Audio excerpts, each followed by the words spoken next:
Welcome in, everybody. Divots and Pivots, episode 24.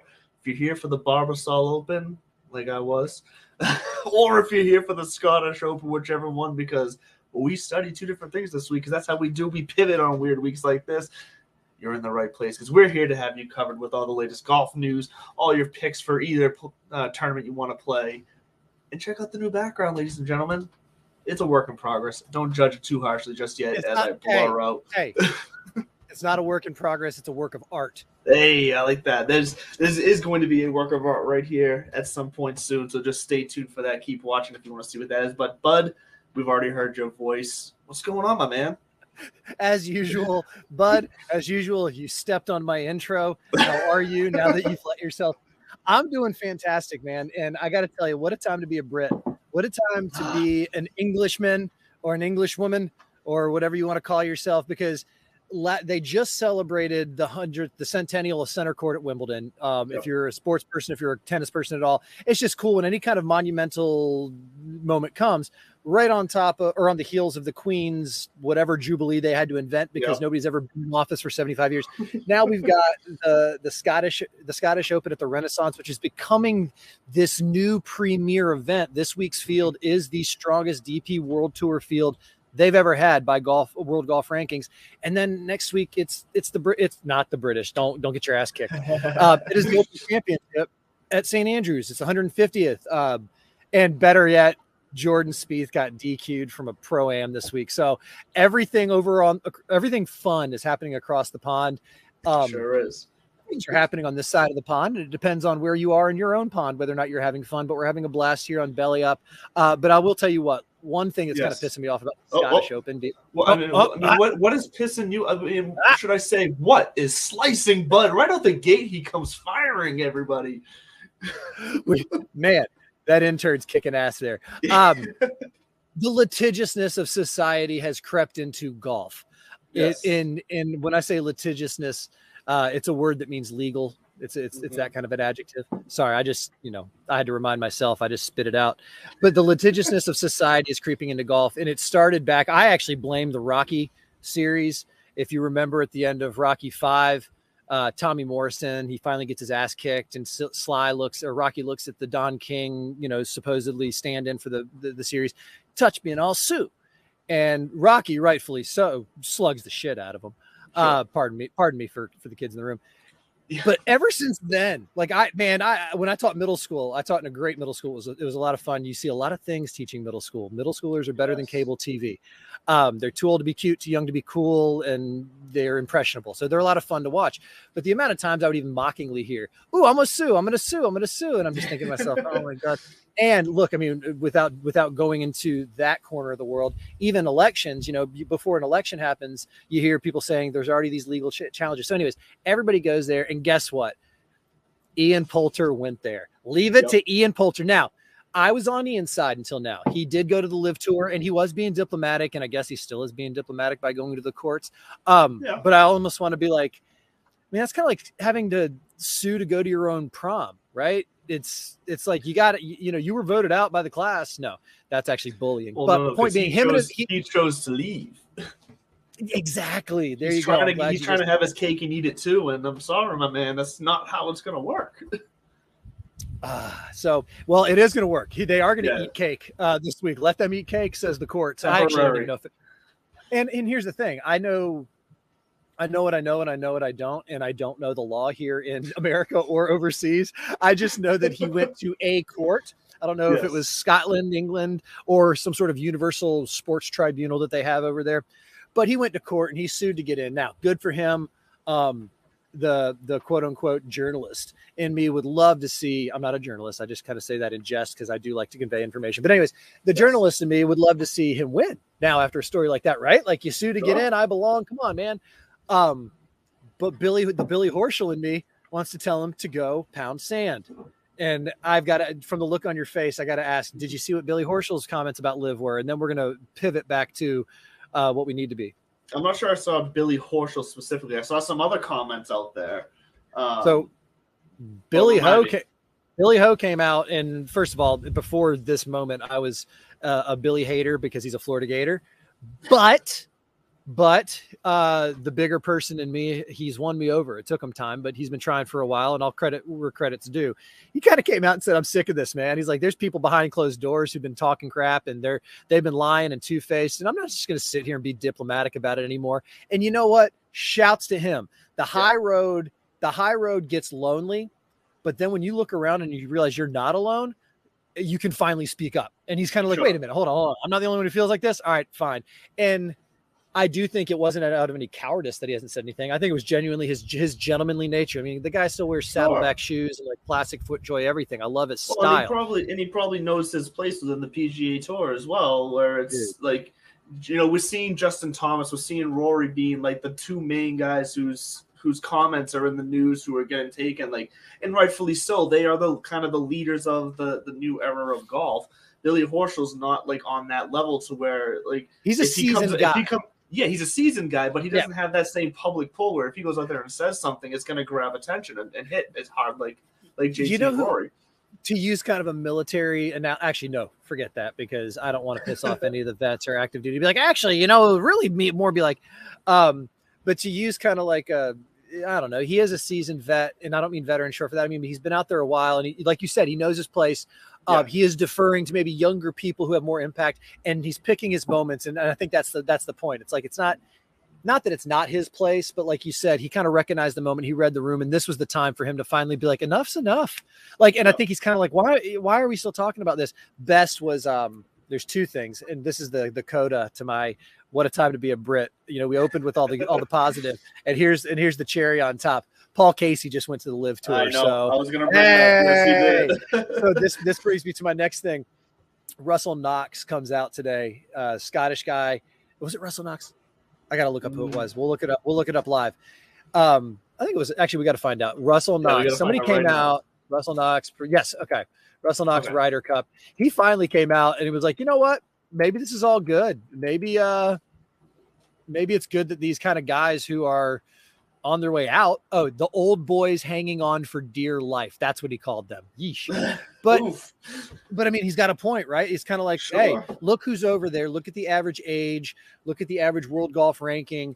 And I point to the whole sustainability model in the sense of you do have to have an X factor. You have to have you have to have something extra to play for. I would much rather watch the Korn Ferry Tour and these guys playing for $1.50 on the dollar. But they're playing for a tour card, and we kind of have a frame of reference. This is the thing that pisses all of us off, and I say us being, I would say my generation, and I'll lump in the Xers that are in my family tree, and actually going all the way back to my grandfather who worked a warship in the Pacific. Sure. There's no such thing as a free lunch. Nothing's guaranteed, and to think that you can go shoot 80, or 80-84 like Andy Ogletree did, or whatever the heck his name is, and be guaranteed $850,000 is kind of sickening. And there is he shot 8 over per round.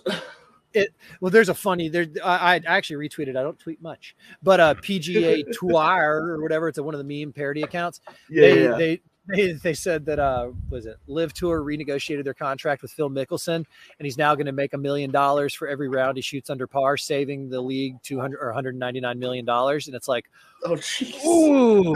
but it does. I think that's why this is no different than if we asked all these people to get hyped about you and I going out to our local muni and playing for $50. Our spouses may come if they're not busy. You never know. I was gonna say maybe, but for us to expect the people to give a rat's rear, that is coming from a couple of hypocrites who may or may not, in their first weekend of September, venture out to the international and see them live. Again, no different than if the county fair is close enough and I'm not busy, I'll go. But it's not something you're going to plant your flag in. And I don't feel bad for these guys, because the other thing Russell Knox did say was, guys like DJ, he said it. I'm doing this for my family. I'm doing this for longevity. I'm at peace with my decision. I'm not trying to grow the game other than, and so it does. It's like, I'm with Billy Ho. And it makes sense. The amount of money they're getting, like they can set their families up. They can spend more time with their family. Like, I get that. That's why that part I do get. Patrick Reed. Yeah, Patrick, I got that. I'm not a big Patrick Reed fan, but he said that. I said, yeah, okay. I texted you. I said, yeah, I think that makes a lot of sense. Game respects game. But like JT said this week too, he came out and said, just he said, I had more respect. They would just come out and say, I'm doing it for the money. Like, just man up and do it. Just say it. I'm here for the money. Don't sugarcoat it with all this other stuff. Like, you just want the money, and that's fine. That's your prerogative. That's your decision. It's all good. And the thing, Phil, he made some allusions in his interview with Shipnuck about the PGA Tour sitting on this boatload of money, and he was right. They had all this money. They probably did have it stockpiled for a threat or for an emergency, such as, okay, you're going to try to buy our talent. We do see that some of it's going. That the gravitas is still there, so they know that they don't have to go all out. But they were like, all right, now's the time. Let's do it.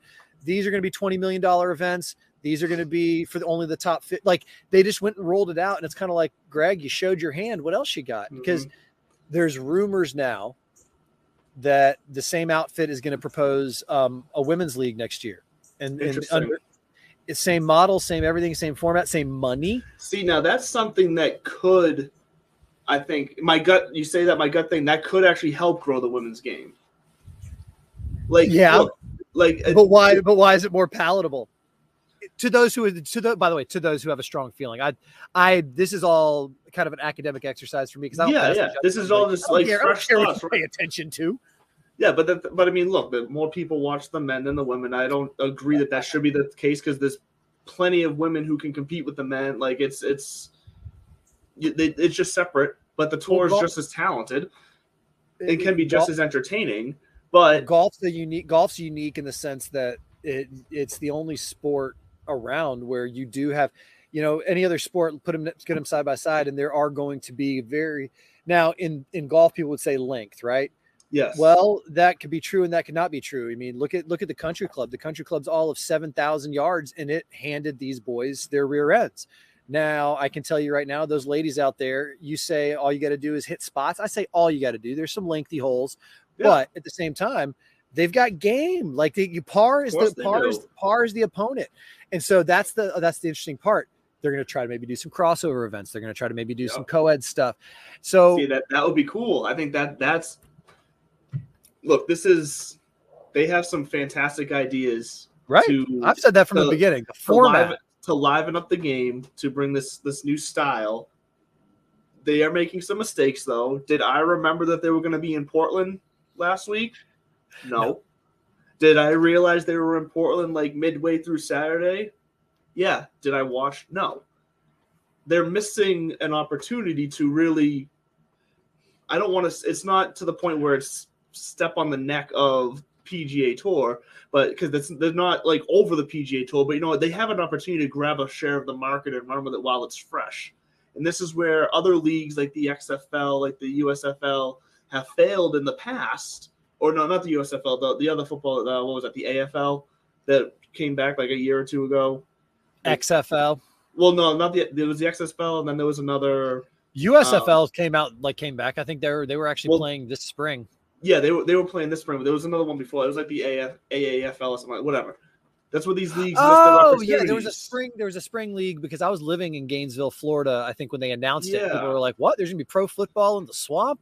And I was like, "I don't care." Gator hater. It folded after the one season because of money.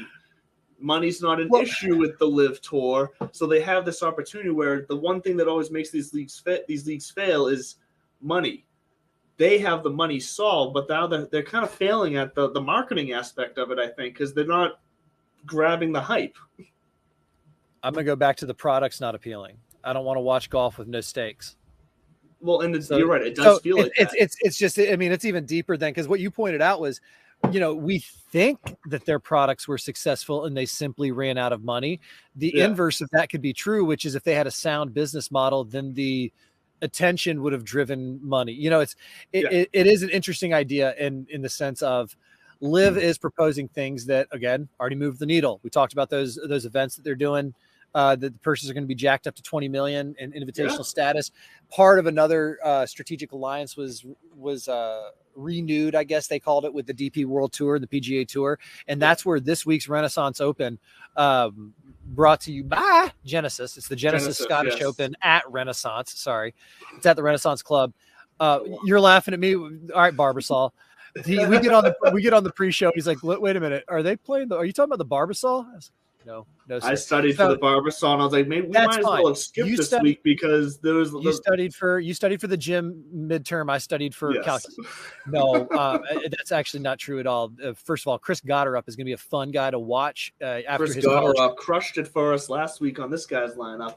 Yeah, we're going to do a quick recap of last week here in a minute. And the long and short of it is basically we're tied, but he has a 170-point lead because he didn't submit a lineup 2 weeks ago. So we started fresh last week. Yes, and the long and short of it is that I just whooped ass last week.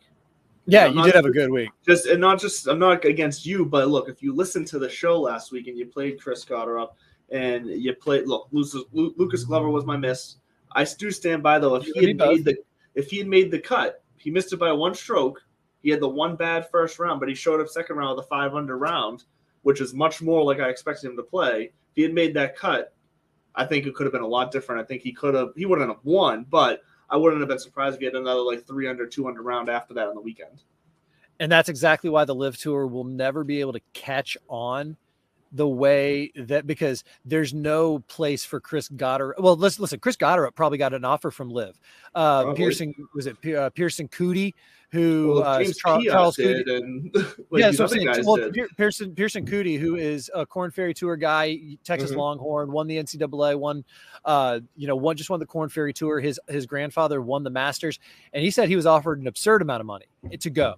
And his whole thing was like, well, I want to earn it. It's the retirement tour. That's what it is. It's turning into this kind of not necessarily champions tour because again, Exhibit A, Paul Casey. Paul Casey doesn't qualify for champions yet, but Exhibit B is Chase Koepka. But no, honestly, it is what it is. It's exhibitions. They're missing the it factor. The product's not there, and so if the product's not there and the marketing sucks, you can have as much money as you want. And you can't just keep pumping out chicken shit and expecting people to order chicken salad eventually. You got to change the menu. Yes. And I think they will. I think that because they have deep enough pockets, they'll let it run a couple of years and then they'll just pull it and they'll say, all right, grandfathered in are these players. Moving forward, signing bonuses are set at X. And there will be cuts or what they'll do is they'll do a 54-hole event and then they'll do some sort of Super 9 on Sunday where they do Sunday morning 9-hole blitz for an extra 1 million per. They'll keep come up with something. Evolve. They've already been able to come up with what they've come up with, but I think what you said is you don't was very important. You don't want to. You're not interested in watching something without stakes, and that's what to me the Live Tour feels like. You're going out and watching your charity tournament scramble. Which is fun. I'd rather watch a charity tournament scramble. But that's the thing. Those are fun. They are fun for what they are, but it's not entertainment TV driven content. And I don't think that they've got the product they do in the sense of golf's evolving, golf's changing. Listen, the party aspect. I saw somebody posting Greg Norman pouring beer off the a lounge or a ledge to some fans, and he's like, golf needs to be more fun. I'm like, it's called the waste management. Boom, there. God, what else you got? And, we need a team aspect. It's called the Zurich in New Orleans. And we can introduce another one. I can guarantee you that they can take the 3M or the John Deere, which the John Deere was just good golf. That's the other thing. It was good golf. It's not I want to see pain when somebody misses the cut by one, So that being said, goes back to Live Tour's they're going to hang around. I mean, obviously you never say never. I don't think that they're going to achieve their stated goal. And I do think that a lot of these players, Graham McDowell came out and said it this week. I wish I would have kept my mouth shut and just played golf. And I don't think he meant, I wish I wouldn't have gone to Live.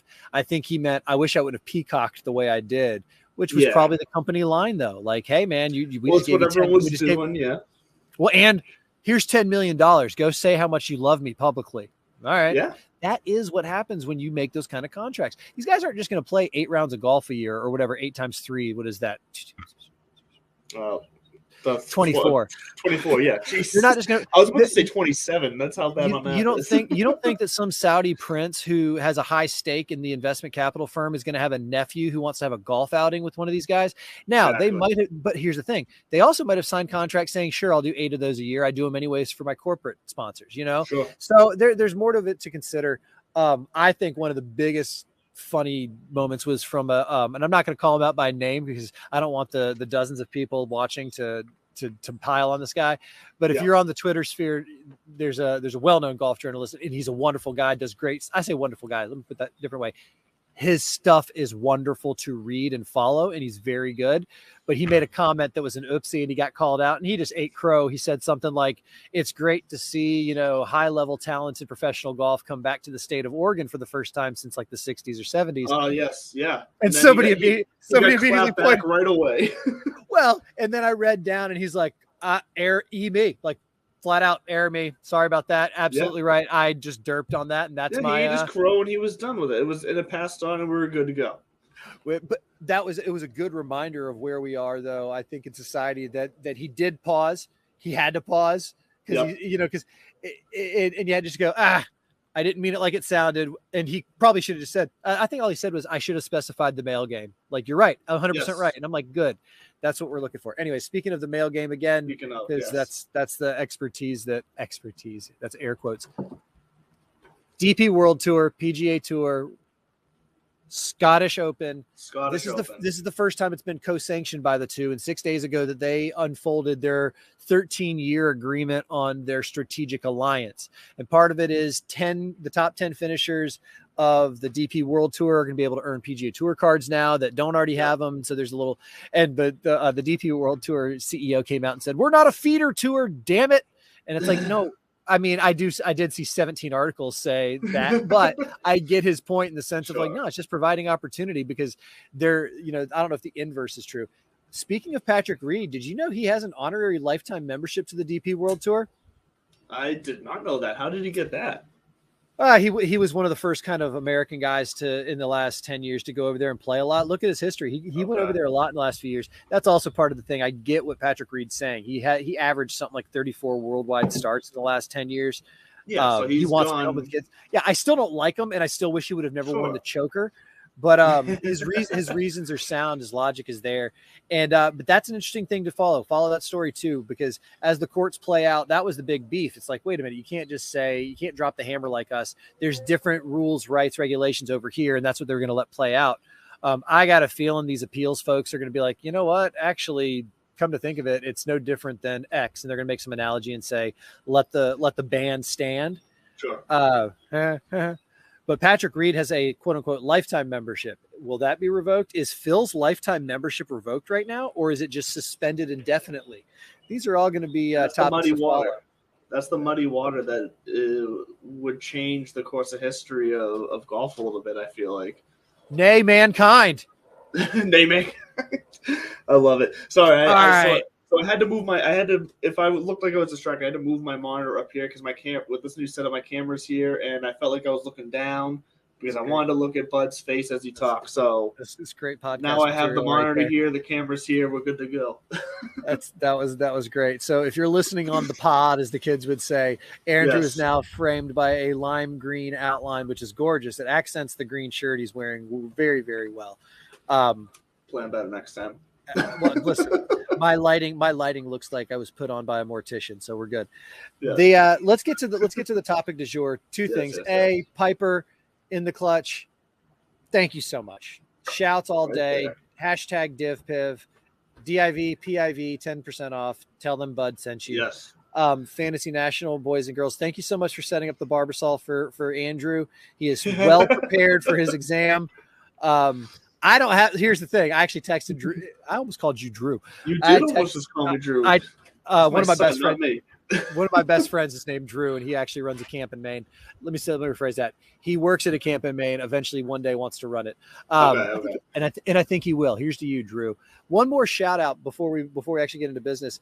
Depending on when you're watching this, it's my wife's birthday. Happy birthday, Allie! I love you. Thank you so much for putting the kid to bed while I could come out here and do this.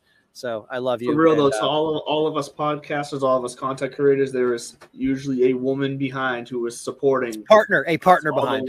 A partner. Sorry, you're right. A partner behind. Jeez, really no. Don't slap yourself. Come on, I'm being snotty. Oh, I know. A partner behind us who supports us all the way. So yes, huge birthday shout out to your wife. I love that.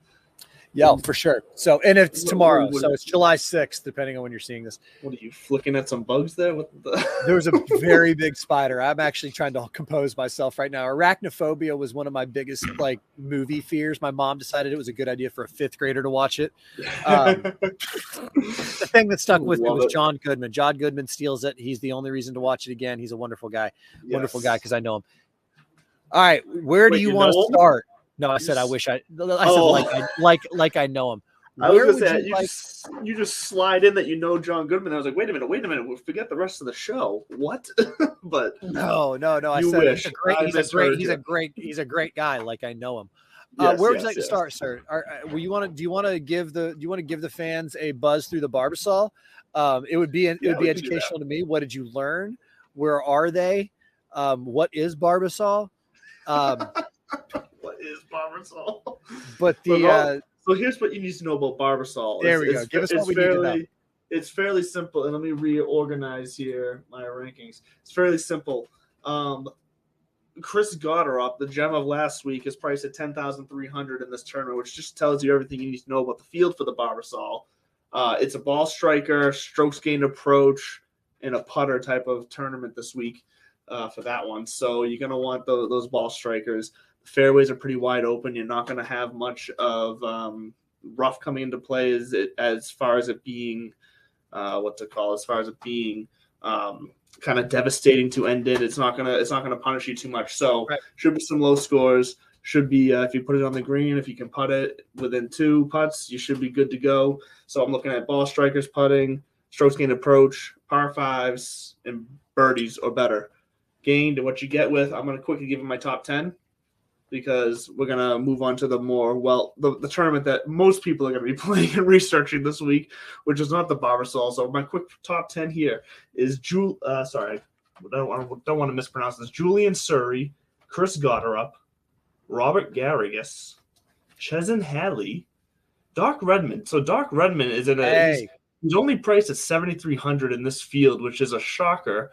Considering the field and considering how good of a ball striker he is and the PGA experience he has, this could be one that Doc Redman shows up at and it can really do something with. So I love Doc Redman. He comes in 5th on my rankings.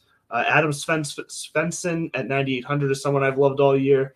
Hank Lebiota, Justin Lauer, Mark Hubbard, and rounding at the top 10, David Lingmerth is who I have for you for the Barbasol Open. And bottom line is there is guys in the 6K range, 7K range, 9K, 8K, 10K range in that top 10. You can probably build a whole lineup with that top 10 right there.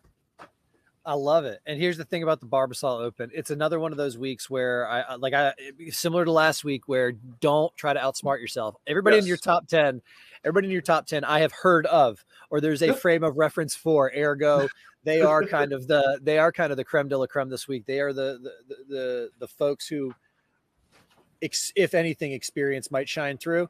But like you said, the course is set up where it's not going to damage you too bad. It's not like you have to hack it out of the rough or bogeys in play automatically. You can move it, and I like to move it.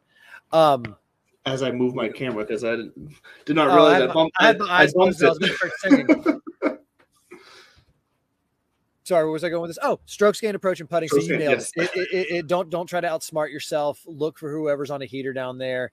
This is another one of those weeks where somebody's going to probably break through and get their first win because they're lean and hungry and they know that it's not as competitive as it normally would be. I say that with a huge amount of humility, knowing how hard personally knowing how hard. I don't know if you heard, but I just missed the cut by 2. But no, it's a hard thing to do. And the fact that these guys are as close as they are, I don't think anybody looking back at history goes, oh, wait a minute. What you won on the PGA Tour? Oh, it was a Barbasol. Oh, okay. No, nobody's looking at it like that. Yeah. When's the last time you cashed a milli for playing a couple rounds of golf? Exactly. So I think you nailed it perfectly, is that, someone's going to ride the guys who are on a heater in a tournament like this. We saw it last week with JT Post, and he came in hot. He was riding hot in the model, and he crushed it. I didn't follow my own advice. I said last week, run the numbers and trust him. And he was number 1 in the model, and I passed on him trying to think like a dark horse, and I got trampled buy a horse. Look, three guys in my top 10 finished in the top 10. So I don't want to hear about you and 3 dudes on a horse. So but what I'm trying to say is that someone like Chris Gotterup, who played great last week, who's priced high this week, probably still going to be a little bit chalky because of the field and because he's getting all the hype right now because of last week. I'd still play him because I think he's going to do good. And I would say something to pay attention to the next couple of weeks, because next week, remember, I think it's the Bumfuck Classic, but remember, there is the Open Championship going on. That's what we're going to be focused on. Yes. So, but that being said, another thing to pay attention to, especially as the years continue, is these Barbasol and I think what is the Barracuda Classic. It's something next week, or Mayakopa or whatever, but they are also kind of allowing DP World Tour players to play in these. So there's going to be some of that cross pollination there. And it's going to be interesting to find, see if anybody does well from the DP World Tour, or if that even matters. A lot of times those tournaments are held at kind of resort style courses that might be a TPC, but at the same time, it's much more geared towards vacation and tourists. And they're not going to allow it to be taken offline for 3 months to really beef it up for a tour event. So that's what it would take. Exactly. At the end of the day, it still takes a lot to shoot whatever they got to shoot to win. But let's get back over on the other side of the pond at the relatively new Renaissance. I think it opened 2007, 8, 9, somewhere in that. We've already seen a handful of Scottish Opens there. It's quickly becoming well known, especially because of its location. Nearby is Muirfield, and then another well-known course on the other side of it. So it's right in there, kind of like golf royalty area. And people are even saying, like, should it be maybe kind of not first, but a course added to the rota, which is a word that we're going to hear. That should have been what's slicing me. It's going to slice me for the next week to hear rotation. Why do you have the rota? Or they're just going to steal a page from the fantasy book and just call it the roto. The roto, yeah. So anyways, either way, I don't like it. No, but it's a Tom Doak design. It's 7,200 plus. They can push it back to 74, 75 if they really want to. More of a modern course that has that kind of flexibility. And the scuttlebutt on it's kind of 75% links. Sorry, there's bugs flying around. For everybody on the podcast, I was just swatting and I almost hit the microphone. No, but it's 7,200 plus. It's a Tom Doak design. It's challenging. It's 75% link, 25% kind of modern game. And this is a ball strikers, not course. It's a ball strikers country. The weather is going to play a factor. I mean, and I'm not going to stray too far from the pack and say what you just said for the Barbasol rings true here, in the sense of because we're getting into this major mentality. Again, this is the strongest field in a DP Tour World event outside of a major ever. I mean, they're turning this into kind of their own, not players, because the players has an identity and a story, but that kind of second level tier of tournament saying, this is a world-class event and it brings world-class players. It's not a quote unquote tune-up for the Open, but it's a tune-up for the Open. Like, who cares? If you get everybody at the same 2 events, then you're going to get the same players, same level of competition in theory. So I think it's a wonderful event, and the Renaissance is a really cool looking course. If you've never watched British golf, Scottish golf. But one of my best buddies is from back in the day, is from Scotland. He actually texted me the other day a picture. He was in somebody's backyard that had their own putting green. He's like, "Happy 4th, buddy." I'm like, ugh. Anyway, if you've never watched golf overseas, tune in. It's beautiful, and I think the best part about it is I kind of like listening to the Sky News guys. We are going to get some more Nick Faldo over the next few weeks, and then Trevor Immelman's going to step in. Which the dulcet tones of Trevor, I'm here for that. I like me some Trevor, but it's a fun week for golf, and I do think coming on the heels of all the nonsense, it just fades away because it's pretty cool over there. I mean, did you see the practice round picture that JT and Jordan Spieth and Ricky put out? I didn't see theirs specifically. I've seen other pictures of the course, and it looks to be in great shape, but I didn't see theirs specifically. No. They posted that picture, and I think it's cool because the backstory is the spring break from 10 years ago when they were all there or whatever it was. Yeah. But somebody took it and turned it into my favorite meme in a long time. Or they didn't even turn it into a meme. They just commented, and they just said, "It's incredible what the things that Make-A-Wish Foundation can do. Happy day to you, Ricky." And it was like, Oh, And I mean, I'd like to think that Ricky Fowler is been around long enough, has thick enough skin that if that came across, he might just kind of chuckle at it, might bristle at it and put it on his locker room. You know, it's locker room material for him to be like, fuck you, man. Like, I'm Ricky Fowler. I'm one of the players. You know, he doesn't have status anywhere right now, but I thought that was funny and cute. So speaking of cute, let's get into it. Let's get into it. Do you have your notes ready? Are you ready to navigate the and now I think why people will understand the people, all 17 people who saw my post when I said F it, we'll do it live. It wasn't just because we were going live at 8. It was also because we're gonna have to go through this live together. Yeah. So I got it pulled up right here, and you're right. This it's a fantastic... I'm just shocked that I'm real quick. Moving forward. If you see anybody in the 10K range that makes you go, huh? Pause. Yes, I should have known. But because we had the Open coming up, and I figured this is just a week off.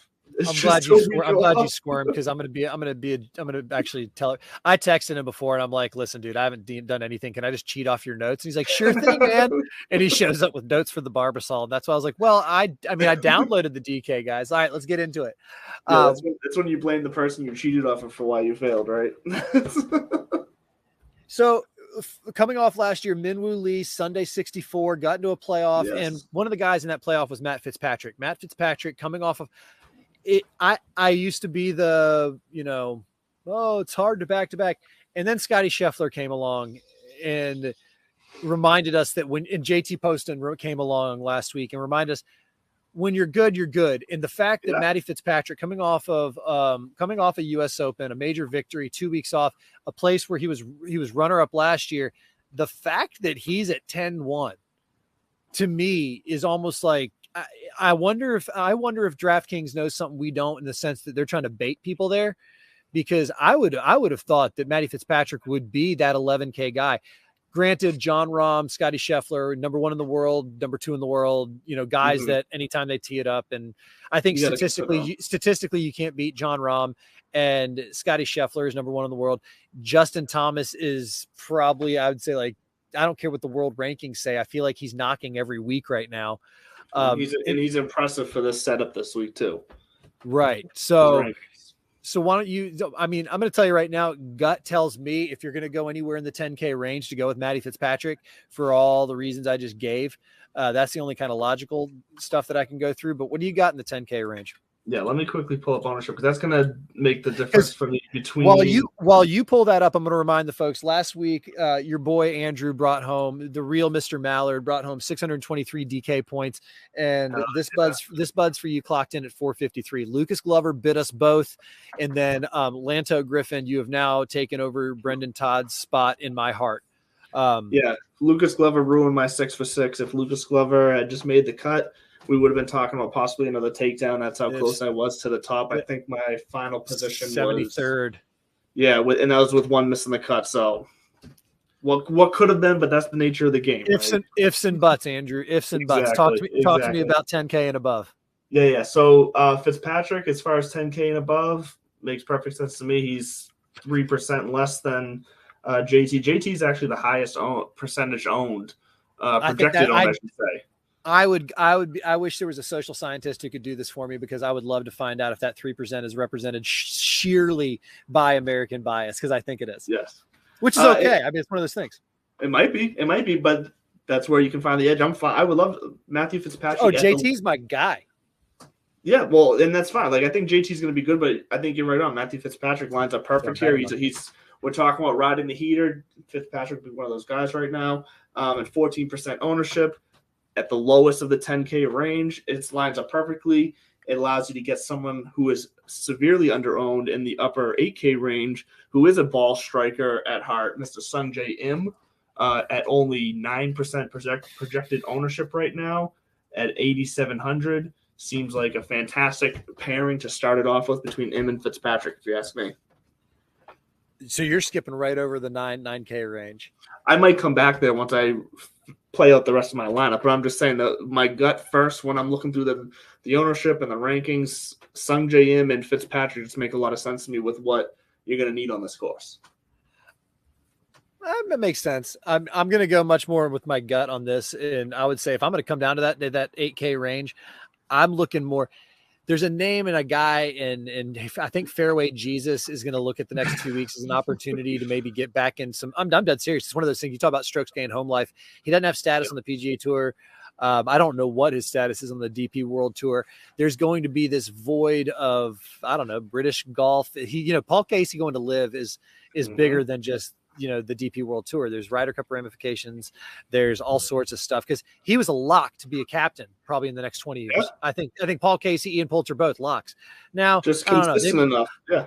I won't say never because they're both in their 40s. And let's be honest, like 20 years from now, we might look back at this and be like, man, fucking water under the bridge, over the dam, wherever the hell the water goes. But it's, speaking to that kind of strokes gained home life, Tommy Fleetwood is on my radar again, being over there. But I think Victor, Tommy, those are the two guys, Victor Hovland and Tommy Fleetwood, I just think are two names in the 8K range where they might rise this week. The two sleepers for me in that 8K, C. Young. I'm just waiting for something big to happen to C. Young this year. And then Billy Ho. I talked about him where I was a Gator hater before today. I'm still a Gator hater. I'm just like a Billy lover now. And I think I said it a couple weeks ago with Rory. I was like, listen, these guys they are at that level where a little extra motivation helps, or sometimes that's what they need, or, a jolt of energy. Complacency might not be necessarily the word. They might be professionally all there, but they hit a plateau somewhere. There's something that even like swing coach, it's not the swing. The swing's great. I'm scoring. I'm doing this, but something's not clicking. And God knows whatever it is. Tom Brady still plays the nobody believed in us card. It's like, yeah, Tom. Okay. I think after Golden State won, Klay Thompson, they're all like, nobody believed in us. I'm like, you were literally the fourth favorite to win last year. Shut your mouth. Oh, there's my dog. So in the 8K range, if you're going to go there, if you got to pick some people up, because I'm not sold. I got to still settle my lineup before we put them out there, but we're going to have to put them out early because we'll put them out before tomorrow night because we got an early tee time. It's 1 a.m. It always catches me when they're overseas. 1 a.m. Thursday, so we got to get them in tomorrow night. So make sure to set your lineups too. Don't forget. Yeah, seriously. All services brought to you by our intern. But the 9K range has got a couple of names. Actually, the 9K range to me is incredibly tasty for so many reasons, top to bottom. Xander Schauffele just won. We talk about people in recent form. Patrick Cantlay has been knocking on the door recently. I swear to God, when he took a dump the other Sunday and literally he chunked one of his tee shot on a par 3 that he chunked in the water, like a $120, and he just chunked it straight in the water. That was my opening tee shot at my Pub Links qualifier. That's literally the shot that I hit. Like, what's going on? So he does that. This party that loves to watch a pro make a mistake like the rest of us like that. I freaking love it. I relish it. It's just great. Any shank I love. But Patrick Cantlay did that. I thought he was actually piecing out. I thought mentally he checked out. No, he had a bad round. But I remember you saying that. Colin Morikawa, I think we're forgetting that Colin Morikawa is the defending Open champion. He is the champion golfer of the year currently. Will Zalatoris, I am betting Will next week. 100%. I'm putting him in my lineup. I don't care how chalky he is. I'm putting Will Zalatoris out there. Sam Burns is the next up and comer in the PGA Tour. He's won like 3 times in the last year and a half. And then you got Cameron Smith and Hideki Matsuyama, both top pedigree guys. So in the 9K range is juicy. It's tempting to try to overload there in the 9K and then try to find some sleepers in that 6 and 7K. I don't. But I'm not above making questionable judgments, Andrew. Look, I don't hate that strategy. I'm usually for a fade the top and play the majority of the middle kind of player when it comes to this. So I don't hate that strategy at all, especially when there are guys in the 8K range that like we talked about Billy Horschel. Corey Connors is there too. I think he lines up decently this week. Someone else would be. Sorry, go ahead. No, I was saying I was laughing. Oh, you said yeah. So like this guy's running, and then I mean, still you even get down into the 7K range, and there's some names down there too that have been hot plays, like especially when we're talking ball strikers like Mito Pereira, who has shown up. He's down there at only 7,700 this week. He's probably going to be chalky because he's been a chalky name every time he's been low enough price, but he does line up well for his ball striking abilities. And plus, you got some guys Mark Leishman at 7,600. It's exactly who I was just about to say. I was like, you got a guy who's used to playing that Scottish, that European style of golf, and he's down there. Look, he hasn't had a great year. I get it, but when these guys, I think you always say strokes gained home life. When these guys go back to familiar areas, you got to factor it in. I do not hate Mark Leishman down there at 7,600. I'm just going to look right now. I guarantee you he's going to be, if I can spell his name right, 3% projected ownership. Yeah. Don't sleep on Christian. You know what? Real quick, I'm going to go back up to that 9K and say if I'm going to plant my flag anywhere, it's going to be with my wife's crush, Colin Morikawa. She thinks he's adorable. I don't disagree. I think he's adorable as well. But Colin Morikawa would be a guy, and then I'm saying Cam Smith, and mostly because his short game, his hands in his short game are second to none, and they're in form right now. So he's another one of those guys. I just have those are total gut checks. But skipping back down to 7K, like you were talking about, Omito. I hope he does well. But right next to him is another guy, ball striker, who earlier this year we talked about during the Florida Swing as a ball striker, and he's sneaky. And I've just got a gut feeling about him. Is Keith Mitchell. You know, he's not just because I associate ball striking with him. I've got my Georgia bias. But that's what I wanted to see, what your fancy schmancy Fantasy National Golf Club model. Actually, I'm not talking down about it. Shouts to the boys and girls of Fantasy National. Well, I'm missing Keith Mitchell. Oh, there. I love it. I love it. Where is he? That sounds good. That's what I wanted to hear fresh out the gate. I'm like, hey, what's the models on Keith Mitchell? Shit, is he playing? No. I just happened to look right over him, and I couldn't find him for a second. But that was user error. Nothing to do with how he should play out this week. So look, he comes in. It's not bad. Look, he's finishing. I shouldn't say finishing. He's ranked. Let's see, where's ball strike 40th in ball striking. Strokes gained approach. He's 76th in strokes gained approach. He's a good putter though at 22 in the field, 30th in DK points. So he has the ability to make birdies and to score the points you need to avoid the bogeys. So Keith Mitchell could be a potential safe play at 7,800, dare I say, a low-owned safe play because he and I say safe because his style of play, not because he's safe to do well, but his style of play should translate well for this week in this field. And I'm going to tell you right now what his he's coming in about 8% ownership projected. Yeah. So, yeah, that's, careful your bulldog is showing, but yeah, that's where my allegiance is going to, because also I think that, again, he's won before. And if you have to throw somebody down there, I would even go cheaper in the 7K range. I think there's a lot more value. Harold Varner III is a guy who down there, just because of recent form, he's been on some leaderboards. He did win on the DP World Tour earlier this year with that magnificent eagle on the 72nd from just off the green. But even Mav McNeely, after coming up short last week down there, 7,400, a ball striker, a guy who's in good form, and he's hungry. So, and then obviously Minwoo Lee. You can't sleep on the defending champ. Does not check a lot of the boxes stats wise, but we've talked about it before. These, when you get to this level, all it takes is something to click. You hear these stories about people who've been struggling, and they'll say like, yeah, I don't know. I talked to Brad Faxon for 5 minutes on the putting green and he gave me one tip and now I won. I mean, that's literally all it takes. And that's the margin of error for these guys. So don't sleep on Minwoo down there in the 7K range. But do you have anything that you actually like or caught your attention down in 7 or 6? So someone who catches my attention in the 6K range, and I'm going to tell you right now, under 5% projected ownership right now. If you say Luke Donald, I'm hanging up. It's not Luke Donald. No. But here's what I'm going to tell you. I'm going to tell you he's ranked 9th in strokes gained approach. He's ranked 15th in strokes gained ball striking. And he's ranked top 30 in tee to green. Where he does fall off, unfortunately, is his short game and his putting, which is pretty horrendous in the field. But that putting is something that you can just – you have 1 week where you just feel it. You're preaching. That's my whole theory on putting.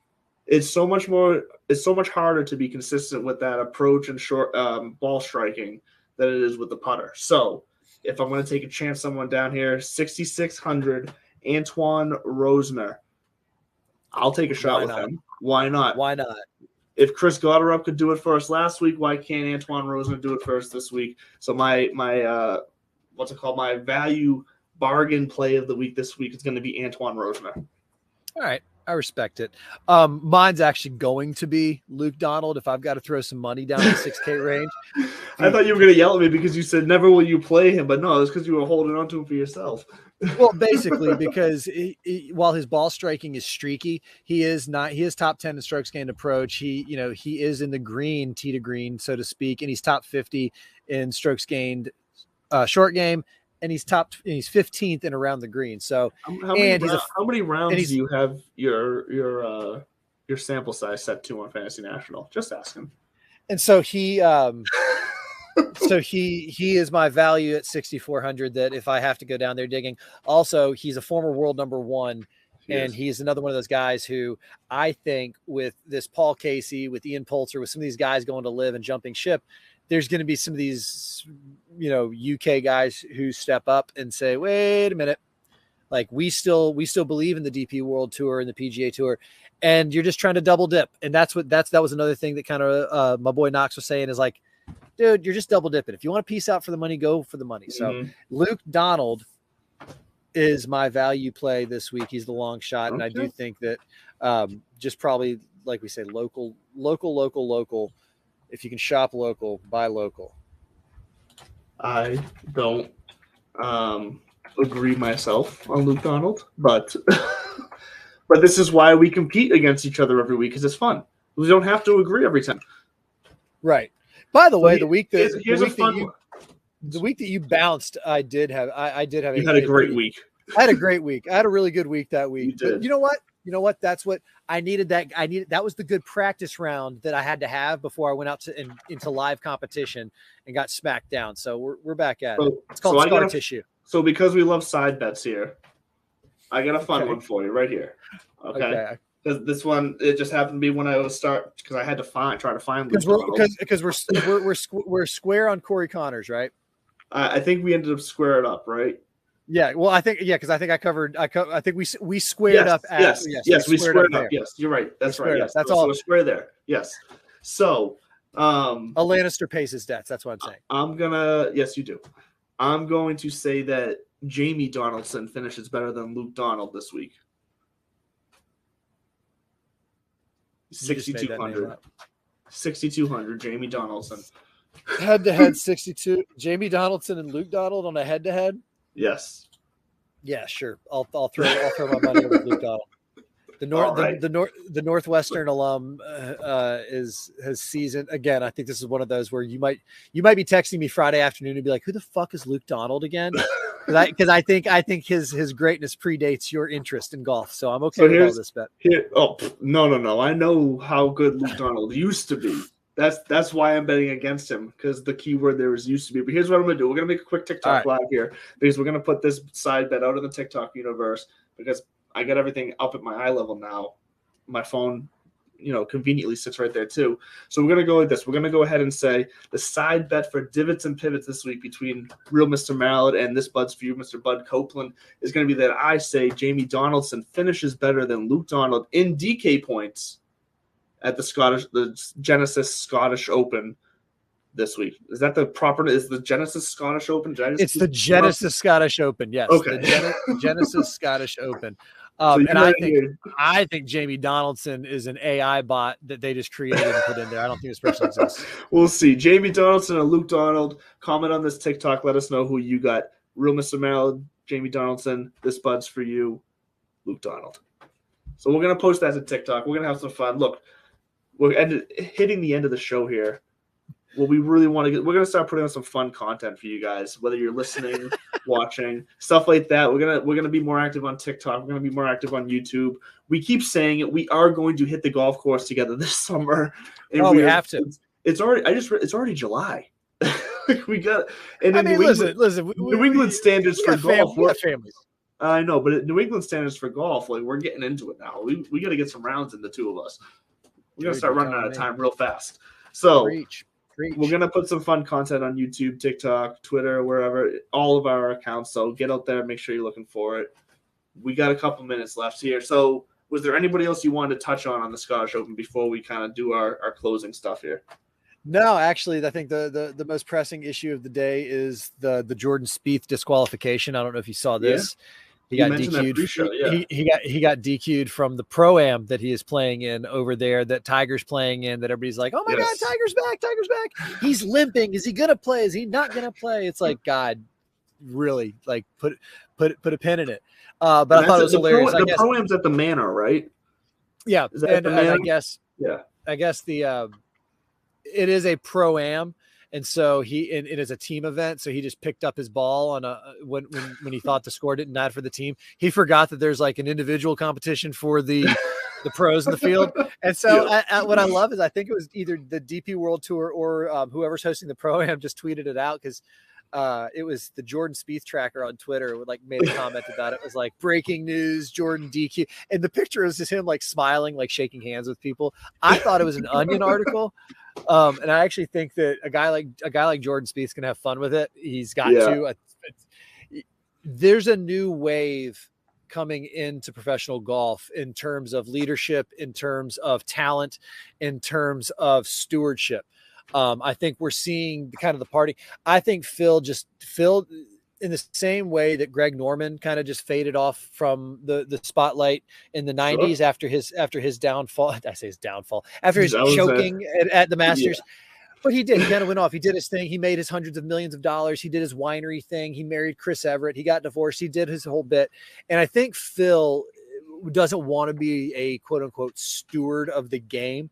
I don't think that he necessarily, I'm not saying he's anti. God knows he's probably grown the game more than anybody that we can imagine. But long term, he wants to be the business guy and play here and play in the majors and just be this. He doesn't want to be an elder statesman. He wants to be the alumni you always invite back to the tailgate. And the problem with that is, I think what he's understanding is the crowd has changed back at the tailgate, and he's going to have some fences to mend, which he will. And he's golf royalty, and he's not banished yet. But this new wave is fun, and watch him this week. There's going to be a lot of good young talent over there, and look for us all to kind of turn the page pretty quickly. I think that we're going to live and let live die. Oof, and I love it. That's a tweet right there. Get it out there. And just one final reminder: it is the Scottish Open, so they are way ahead of us. Get your lineups in tomorrow night. And don't sleep on Luke Donald unless you are Luke Donald's partner and he asks you to. Or unless you are me and you prefer someone named Jamie Donaldson. All right, kiddo. Let's wrap this up. Take us home. Thank you one more time to Piper and the Clutch. And as always, my friends at Belly Up for letting me crash your party every week. And last thing, this was the Fantasy National. This is the Portland Sea Dogs. See what I was talking about with their logo? Yes. The little moose there? Yeah. Right. Looks just like the Fantasy National logo. Are they connected? I don't know. Illuminati? Who knows? We'll see. But Piper Golf, as always, yes. Shout out to Piper Golf. The hat for the winner, Scott Masterson, from our live event is on its way. So that is wrapped up and done. But like I said, we will hold other giveaways in the future, so keep an eye out for those. So another huge shout out to Piper Golf. In the Clutch, we'll do something soon with them as well. We're looking to just have some fun and make some friends out here. So thank you for joining us again live. You can catch us tomorrow morning, 10 a.m. That's Wednesday, 10 a.m. Well, we're live right now, yeah. You can catch us every Wednesday morning, 10 a.m. on bellyup.tv and on Twitter at Divots and Pivots and at Belly Up Media. You'll catch us there for the rerun of the show on all of our devices. So keep an eye out for that. And at noon every Wednesday is when it'll hit all the podcasts, everywhere you can find all your podcasts, your Spotify's, your iHeartRadio, all of those. So check it out, save it, like it, subscribe it, whatever you're looking at. Give us some love. We love you guys. We'll see you next week. Have a fantastic week, and make sure to get your lineups in early tomorrow night as I try to search for the outro.